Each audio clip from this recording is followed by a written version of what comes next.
कृष्णे देवताहं छायारुकस्कारुकवाध्यागते पूर्णदेवताध्यागतेऽहम् ॐ चन्द्राय प्रेदेवताहम् ॐ चन्द्रनाथ प्रेदेवोध्यागतेऽहम् ॐ वेदनाथ प्रेदेवोध्यागते केतस्वरूपदेवत्याहम् केतवाय प्रेदेवतेऽहम् ॐ गुरुशतवाध्यागते गुरुशतवाध्यागतेऽहम् ॐ सुजाय महात्राय भवायुहम् उदारहाय रकवे केतवेनुहम् हे प्रमुखदेव सर्वाध्याहम् पूर्णदेवोध्यागते नवग्रहदेवोध्याहम् देवताध्यागतेऽहम् ओम गंगाय यमुना सरस्वती गोदावरी नर्मदा सिंधु कावेरी देवता ओम महादेवाय हे वाते देवाय नमो भारत विधाने महाविष्णुपक्षराजाय देवताध्यागते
विभाग प्राप्त देवताध्यागतेऽहम् सकल देवताध्याहम् रुद्र संखान सुवेदाय भागम् ओम सुवेदाय भागम् ओम सुताय भागम् ओम धन्याय भागम् ओम हरण्मये भागम् ओम लक्ष्मे भागम् ओम नित्यपुष्टाय भागम् ओम वावहे भागम् ओम आदित्ये भागम् ओम दिव्ये भागम् ओम दीप्ताय भागम् ओम असिताय भागम् ओम असितारण्ययाय भागम् ओम लोकलोक विनाशने भागम् ओम निर्मलाय भागम् ओम गणाय भागम् ओम वर्धने भागम् ओम वर्धकन्धे भागम् ओम पुण्यगन्धाय भागम् भगाय भागम् ओम माधवे भागम् ओम वर्धनाराय भागम् ओम मध्वाय भागम् ओम धननान्य हरिये भागम् ओम सिद्धे भागम् ओम सौद्राय सौखाय भागम् ओम विष्णुप्रियाय भागम् ओम देवाञ्जनसुराय भागम् ओम भुवनेश्वरे भागम् ओम गोगराय भागम् ओम विश्वजनने भागम् ओम मुख्ये भागम् ओम दारिद्र्यनाशने भागम् ओम प्रतिपुष्टने भागम् ओम सत्याग्रं रेवाध्यासं रजवाध्यासके भागम् ओम सत्याग्रे प्रेरवट्टपुराय भागम्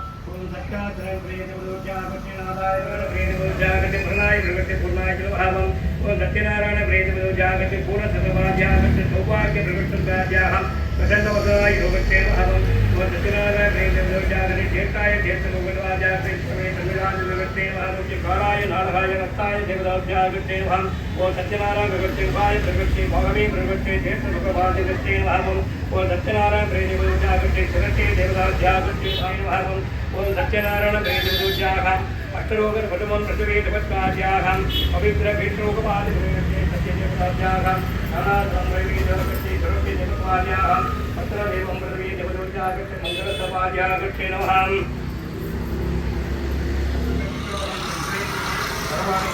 ஸ்ரீ மகாவிஷ்ணு நாராயணன் ஒரு தினத்தில் குற்றம் கூட அதனுடன் சத்யநாராயண விரதத்தை செய்யலாம். பக்தியுடன் நிவேதங்களை சமர்ப்பிக்க வேண்டும். வாழைப்பழம், கோதுமை மாவு அல்லது அரிசி மாவு, பால், நெய், சர்க்கரை, பச்சளங்கள் எல்லாம் நிவேதம் செய்ய வேண்டும்.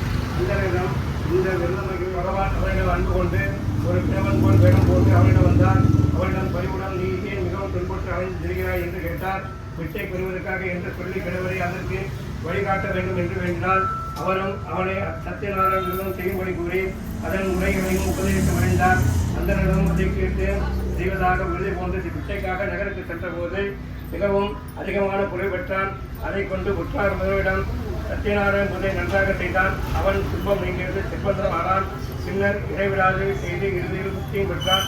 அந்த இந்த பூஜை செய்து வரும் காலத்தில் ஒரு நாள் இறகு வெட்டி ஒருவன் தெருவாய் இறகு வெட்டி கொண்டு வந்தான். தன்னையும் மறந்து அங்கிருந்த பக்தருடன் பூஜையில் ஈடுபட்டான். பூஜையில் பகவானுக்கு நிவேதனம் செய்யப்பட்ட பிரசாதங்கள் இறகு வெட்டிக்கும் கிடைத்தன. பக்தியுடன் உண்டான். அந்தனிடம் பூஜை பற்றிய விவரங்கள் தெரிந்து கொண்டு தானும் செய்யப்போவதாக கூறினான். மறுநாள் விறகு வெட்ட சென்றபோது அனைத்தும் விட்டுவிட்டன. ஸ்ரீ சத்யநாராயண பூஜை ஸ்ரீ பிரசாதம் உண்டனின் பாலம் இதே என்று மகிழ்ந்தான். அவரும் பூஜை சொன்னார். தங்கள் பெண்ணுக்கு திருமணம் ஆன பிறகு அதை செய்வதாக கூறினார். அவனுக்கு திருமணமாகிட்டு வணிகன் பூஜை வந்தே போனார்.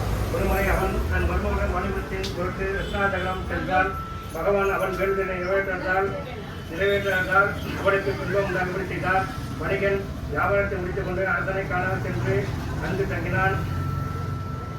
அன்று ஒரு திருடன் ஒருவன் அரண்மனை திருடி பொருட்களும் காவலர்கள் அங்கே இவர்கள் தங்கிய இடத்திற்கு வந்து தான் திருடி பொருட்களை அங்கு வைத்து மறைந்து போனான்.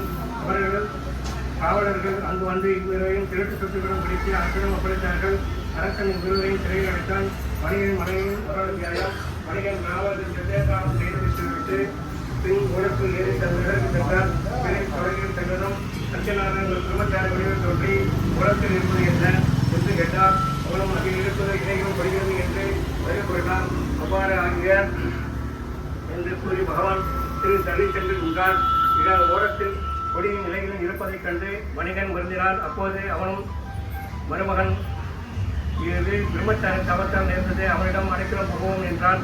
வணிகன் பிரம்மச்சாரை கண்டு வணங்கி மொழி வருகிறான். பகவானும் கருணை கொண்டு அவனுக்கு அருள் புரிந்தார். பின்னர் அவன் நகரத்தில் சென்ற தன் வீட்டிற்கு ஒரு ஊர்வனை அனுப்பினான். அப்போது அவன் மனைவி மகனும் சத்யநாராயணன் கணவன் போல் நீரில் நுழைவு ஆசைப்பட்டார். வணிகன் ஊரை சேர்த்து கொண்டார். அவர் தன்மையை இறைவன் நட்சத்திரத்தை கூறுகிறார்.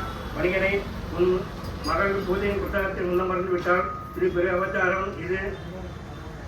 இவள் அதை உண்ட பின் தன் கணவனை காண்பாள் என்றார். அப்படியே அவள் வீட்டிற்கு சென்று பிரசாதத்தை உண்டுவிட்டு திரும்பியதும் நேருக்கு மேல் வந்த ஓடக்கல் பணத்துடன் தன் கணவனை கண்டு மகிழ்ந்தார்.